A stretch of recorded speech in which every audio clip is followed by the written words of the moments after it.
Hi, I'm Erika, one of the senior curriculum managers here at Magoosh and a GMAT expert. And in today's video, we're going to break down 3 GMAT critical reasoning questions. Let's jump in.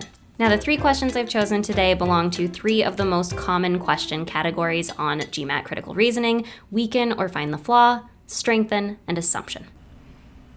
Okay, so the first thing that I'm going to do with any critical reasoning question is to read the question stem to figure out what type of question I'm dealing with, which is going to inform my approach to the argument. So, given this a read, which of the following, if true, most fundamentally calls into question the aviation analyst's argument? Okay, so calls into question, that indicates that this is a weaken question. So I'm trying to weaken this argument or find the flaw in it. So what I'm going to do is I'm going to now approach the argument. Now, as I approach the argument, I'm going to break it down into its various pieces. Specifically, I'm going to be looking for premises or facts that we are assuming to be true going into this argument, and then most importantly, the conclusion, because that conclusion is the thing that we are trying to weaken. So we're going to look for ways that conclusion could be flawed, any sort of breakdowns between the premises and the conclusion that would lead that conclusion to not necessarily be true.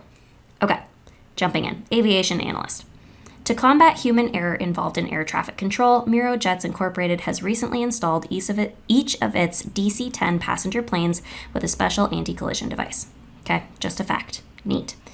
The device alerts the DC-10 via a red light when another plane is slightly more than 3 minutes away from a potential collision. Again, another fact. The red light comes on and stays on until the approaching plane is safely out of range. More facts.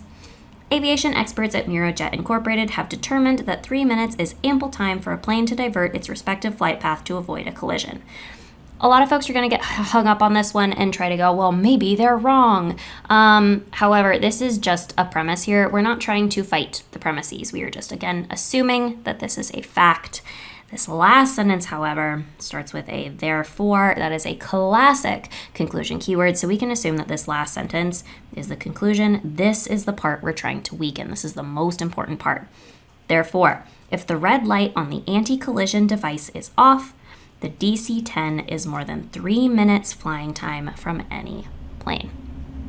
Okay, so if this is what we're trying to weaken, then what is it that we are trying to do with these answer choices? Well, we're basically trying to say the opposite, which is that the red light on the anti-collision device can be off even when the DC-10 is 3 minutes or less flying time from any plane.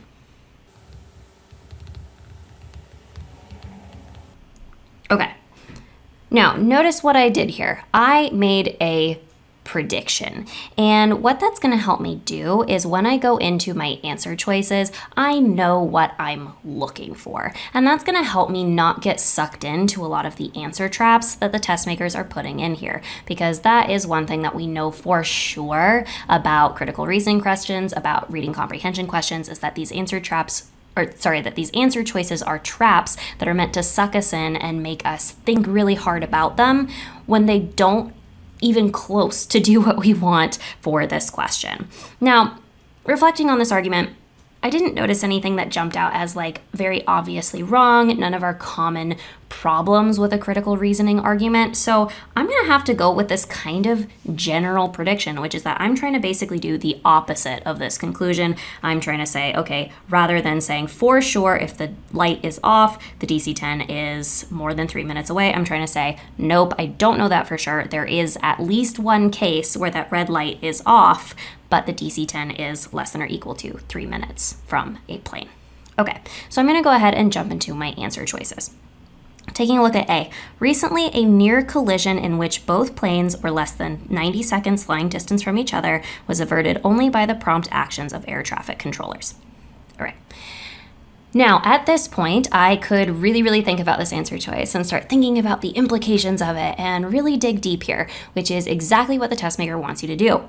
But what I'm instead going to do is go, hey, an important part of my prediction was about the red light on the anti-collision device and whether it's on or off.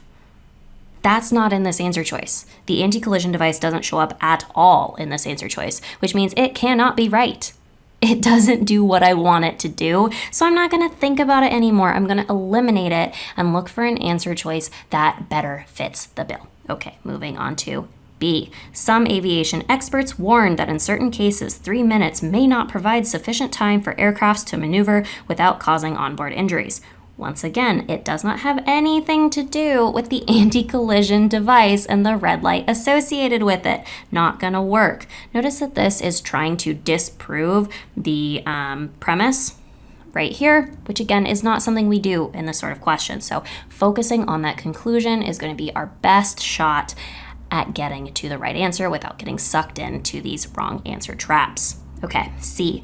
The anti-collision device. Hey, we like that. Only signals. That's the red light. Excellent. Planes of oncoming directions, not those planes that are flying in parallel. Okay, what does that mean? Well, it means, okay, if a plane is coming from an oncoming direction, all right, if it is around 3 minutes out, that red light is going to come on exactly like it's supposed to in the conclusion. However, if a plane is flying in parallel, that plane can be within 3 minutes and that red light will not come on.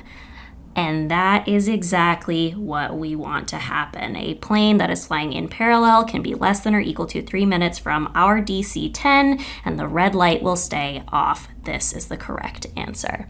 Now, at this point, I don't feel the need to look at D or E because I know that C does the job for me. So going in with a prediction can help us be more confident when we select our answer, but it can also help us go through wrong answers that we have to look at on our way significantly faster. So the correct answer here is C. Okay, once again, I'm going to start with that question stem to figure out what type of question I'm dealing with. Which of the following, if true, most strongly supports the psychologist's interpretation of the study? Supports is a strengthen word. So a strengthen question is very, very similar to a weaken question in that I'm going to approach this argument the exact same way. I'm going to break it down, what's premise, what's conclusion, and then I'm going to try to figure out how could that conclusion be flawed? Are there any obvious breakdowns between premise and conclusion? How could I make this conclusion less likely to be true? All right. But then instead of exploiting that, what I'm going to do is go, well, how can I fix that? Or how can I make this better? How can I make this conclusion stronger? Okay, so I'm going to have a slightly different predictive step here, but I'm still going to do a predictive step and I'm going to approach the argument the same way in order to make that prediction. So jumping in, studies have shown that highway drivers are less likely to drive at speeds greater than the posted speed limit if houses or buildings are in some way visible from the road. Okay, that's just a fact. Great. So we are going to obey the speed limit if we can see houses or buildings. Great. Assuming similar car, road, and traffic conditions, highway drivers are more likely to drive at speeds in excess of the posted speed limit if the natural surroundings are not interrupted by buildings. Okay, that makes sense. So these are two corresponding pieces of data. People obey the speed limit when they can see buildings. People are less likely to obey the speed limit when they can't see buildings. Okay, psychologists hypothesize. Okay, a hypothesis is a conclusion that is hopefully supported, but in the case of a critical reasoning argument, likely not entirely supported. Okay, so we are going, this is the conclusion, and this is the thing that is likely to be flawed. Okay, psychologists hypothesize that seeing signs of civilization reminds drivers of their responsibility to the safety of their fellow humans, thus making them more likely to obey the posted speed limit. Okay, so the psychologists are saying these signs of civilization or these buildings remind drivers of responsibilities to other people, and that causes them to drive the speed limit. Okay. Now, if we weren't paying attention, this might seem totally solid, and we might do kind of a vague prediction like we did on the last one, and that would be good. However, there is something that should jump out at us from this conclusion, and it's signs of civilization, because that's a totally new phrase. Our premises were about buildings, and yes, buildings are an example of a sign of civilization, but this conclusion generalizes it to say signs of civilization in general remind people of this responsibility and thus lead them to obey the speed limit. Not okay. So because we notice this difference in wording, we can go, that is a problem. That is a classic mistake in critical reasoning arguments, so that's what I'm going to attack. Okay, so here we are generalizing that signs of civilization make people more likely to obey the posted speed limit. What could be the problem? Well, maybe another sign of civilization that isn't a building does not cause people to have that same reaction. So how do we strengthen it to say, no, that weakness does not exist? Other signs of civilization do have that same reaction or do promote that same response. So prediction here, some other sign of civilization leads to obeying the speed limit. Okay, so now I've got a pretty specific prediction on this one. Let's go ahead and jump into the answer choices and see which ones have the relevant pieces. Okay, A, people who live in sparsely populated areas are more likely to buy cars that can drive well in excess of any speed limit. Okay, why are we talking about buying cars? That does not seem to be relevant. We talk about sparsely populated areas, but we don't say anything about signs of civilization. This doesn't feel like it has enough of the right pieces, and it feels like it has enough of the wrong pieces. So I'm going to go ahead and eliminate this because it doesn't fit the bill. Okay, moving on to B. Highway drivers passing a large plowed and cultivated field are more likely to obey the speed limit than those passing a large field of wildflowers. Okay, so this is pretty specific. Let's dig into that for a second. A large plowed and cultivated field. Let's look at this prediction that we made. Well, would that be a sign of civilization? Yeah, people plow, people cultivate. So this is a sign of civilization. And in this answer choice, folks who are passing this sign of civilization, this field, are more likely to obey the speed limit than those passing a large field of wildflowers. That's an example of something that is not a sign of civilization. So in this answer choice, the sign of civilization leads people to be more likely to obey the speed limit. This is a specific example of our prediction. This one's rock solid. This is our answer. Now, once again, at this point, I'm feeling relatively confident that this is the correct answer, but I can go ahead and take a peek at the other answer choices. We see that C is about congestion, which has nothing to do with the speed limit. Nope. D is about tall buildings. We never really get into the height. We could potentially go, well, the height makes it more likely that it'll be seen from the road, but at that point, we're kind of spinning out and making too many logical leaps. That's not going to be our guy.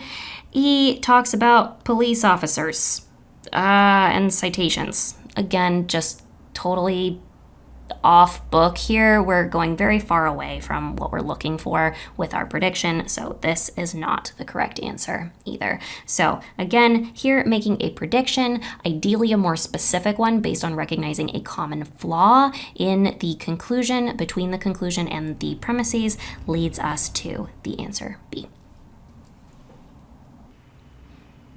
Okay, once again, I'm going to start with the question stem to identify what this question is asking me. All right, which of the following is an assumption on which the argument depends? This is pretty obviously an assumption question.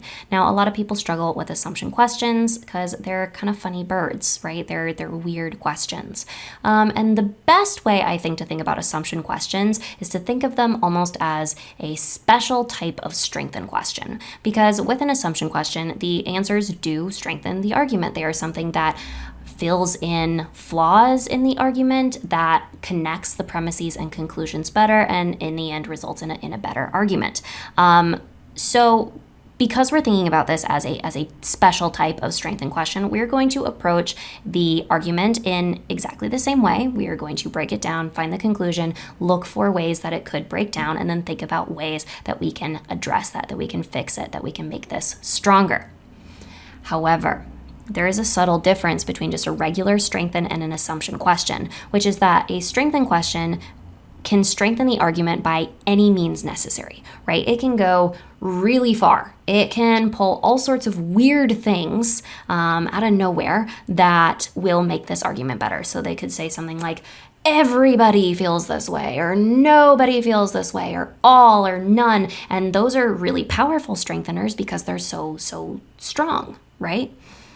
With an assumption question, we're trying to say, not only does this strengthen the argument, it is so pivotal, so central to this argument that without it, this argument completely breaks down. So it is fundamental. It is something the argument depends on. So if we're thinking about those examples for strengthen, do we need everyone or no one or all or nothing or something really weird? No, probably not. That's probably not necessary. But with an assumption question, we're looking for something that is necessary. So that leads to answer choices that are often a little bit more restrained, right? They might have cagier where it's like some, may, possibly. So that's really useful. So we're going to look for extreme and more vague language in the answer choices as maybe a clue. But what we're also going to want to do is something that's called the negation step. And this is not something that I'm going to start with, right? I'm not going to start by trying to negate all of my answer choices because this is kind of tricky.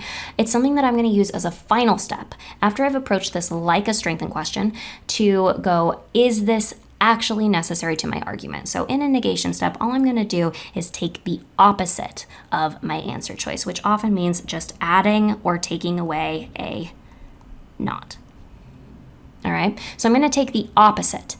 And if I take the opposite of my correct answer and kind of apply it to my argument, it should break that argument. That argument should fall apart. The conclusion is no longer valid. And that proves that the answer choice as is fundamental to the argument if the opposite of the correct answer breaks it down.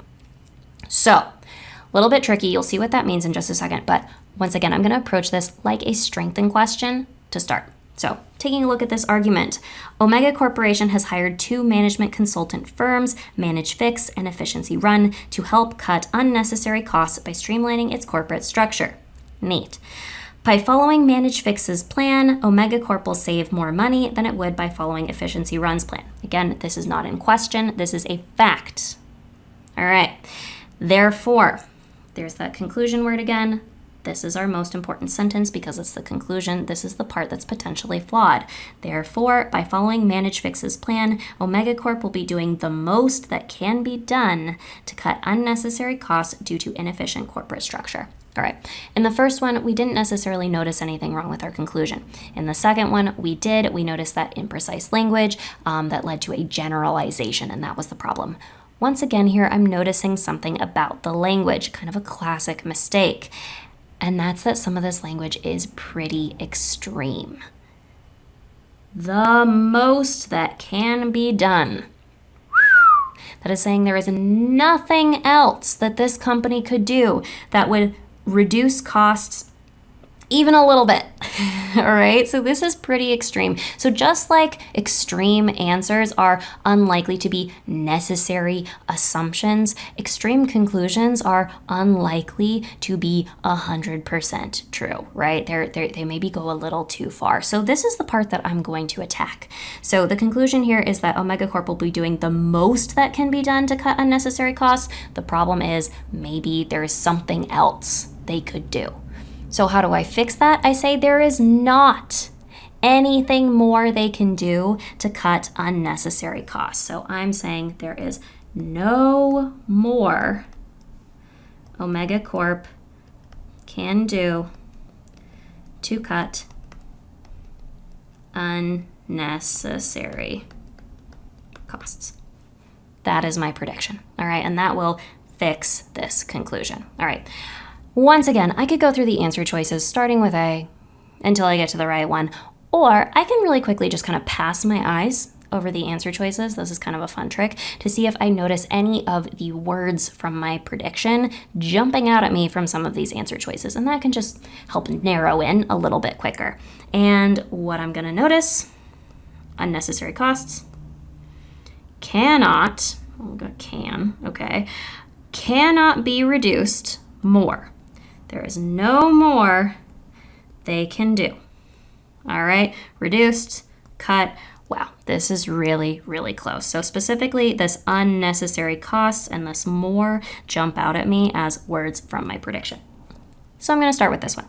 Unnecessary costs cannot be reduced more by implementing both plans together than by implementing managed fixes alone.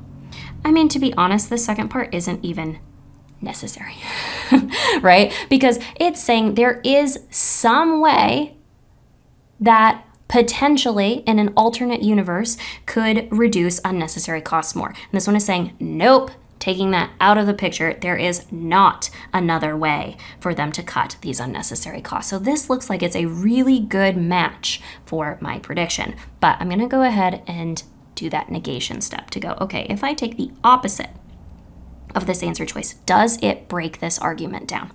All right, so here I notice a not. It's gone.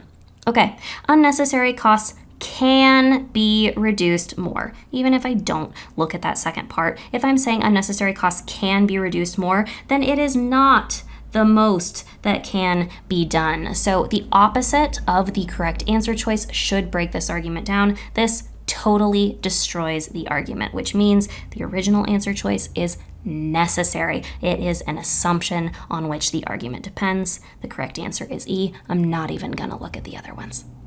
So once again, having a strategy where I identify the question type, I break down the structure of my argument, and I make a prediction is going to help me spend less time with my wrong answer choices. Here I completely avoided them. Get faster to my correct answer, and then have more conviction in it before I pick it. Now, if you've seen my video on GMAT sample questions, you know that we can find the flaw, strengthen, and assumption are three of the most common GMAT critical reasoning question types. But you'll also know that inference and conclusion is another very popular question type. So let me know in the comments if you'd like a video specifically on this question type. Similarly, there are a lot of other kind of weird ones that I mentioned in that video, which could deserve a video of their own. So again, let me know in the comments if you'd like to dig into those stranger categories of critical reasoning questions. Let us know if this video helped you by liking, and subscribe for more videos from me and the other experts here at Magoosh. And if you have any questions or comments, as always, leave those below. Thanks for watching, and I'll talk to you soon.